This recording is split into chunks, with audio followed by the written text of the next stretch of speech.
Alright, Mike. You can do this.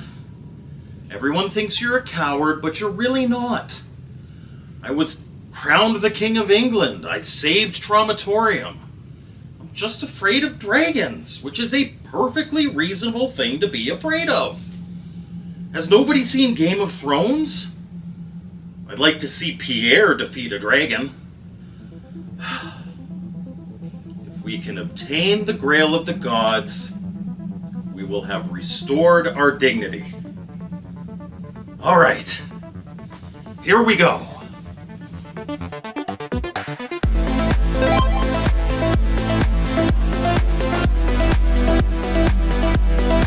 Welcome to Mike's Gaming Gala. I'm Mike, and this week we're looking at Grail of the Gods for the Intellivision, published by Intellivision Revolution. The physical version of this was exclusive to the IntelliClub, which included 3 physical games, 5 digital games, a magazine, and a few other items. As of the making of this video, it's still on the Intellivision Revolution website for sale, but I doubt it will be for long. If you miss out on that though, the ROM is available for sale at Intellivision Collector. A link to both will be in the description. As for this physical version, it comes in a flip-top box, with a manual, 2 overlays, and a recycled cartridge. Is it worth getting though? Let's see. After the splash screens, we get a simple title screen with a choice of 3 difficulty levels: easy, medium, and hard. I'll explain the differences here in a bit, but selecting one of these with the number pad, we're given a legend of what we can expect before entering the dungeon. Then we enter and begin our quest. This game is a port of a game made in Dark Basic Pro back in 2010. It's a dungeon-crawling roguelike adventure in the classic 80s style, and your goal is to retrieve the legendary Grail of the Gods. The only controls needed here when playing are the disc. Yep, seriously.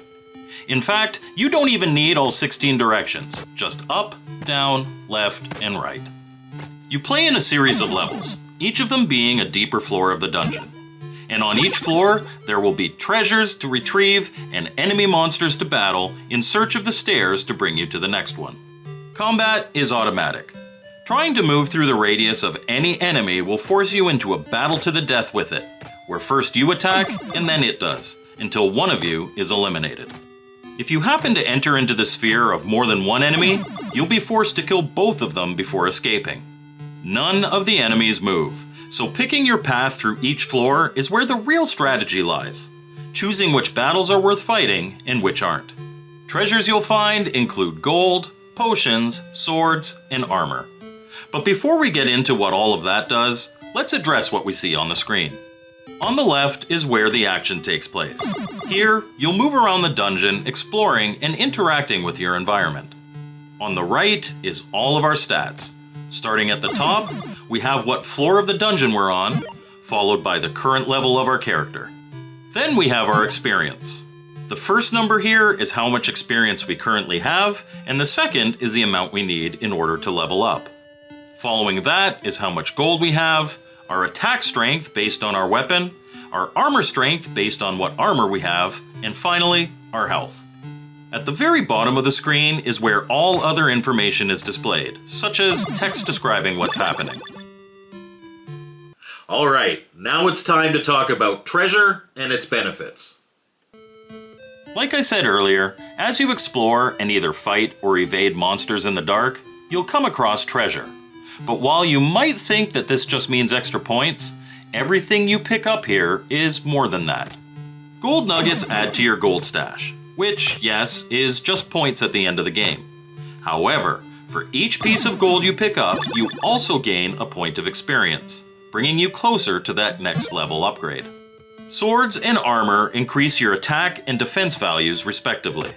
The higher the value, the more powerful your attacks are likely to be, as well as the stronger your defense against enemy attacks will be. These values go down every time you fight though, meaning that you'll be constantly on the lookout for replacements. Last, but certainly not least, are potions. Grabbing one of these replenishes your health back to full. Note that if your health is already high, there is absolutely no benefit to picking this up. So when you find a potion, Leave it be until you need it or are ready to leave the floor. A wasted potion can be the difference between life and death, especially in the higher difficulties.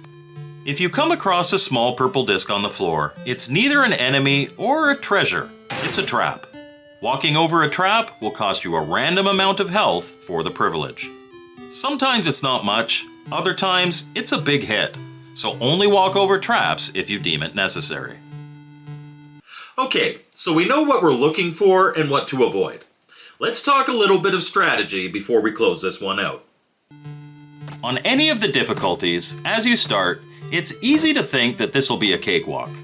While the first few floors will indeed be pretty smooth sailing, as you descend into the dungeon, the enemies will be far more challenging and numerous.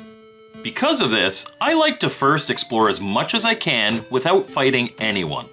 This hopefully gives me a bit of a lay of the land where I can see where beneficial items are. Then, I can pick and choose who I fight first based on what my priorities are. The goal here is simply to give yourself options. I like to find and clear a path to the potion on each floor as my first goal.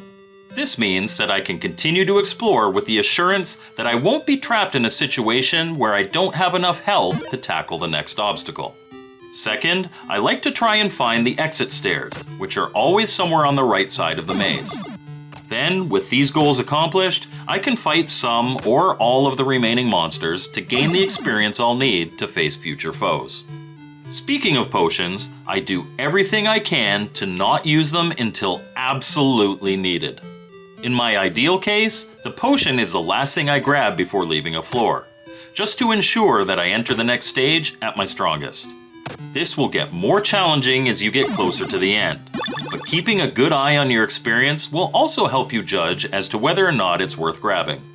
When you gain a level, your health is fully restored to the new maximum value, and your attack and armor stats improve as well. So if you're only a couple points away from leveling up, it may be beneficial to fight that one last enemy instead of picking up the potion. Starting on floor 7 or 8, you'll want to be a little more prudent with who you fight. Even if you can take them on, no problem.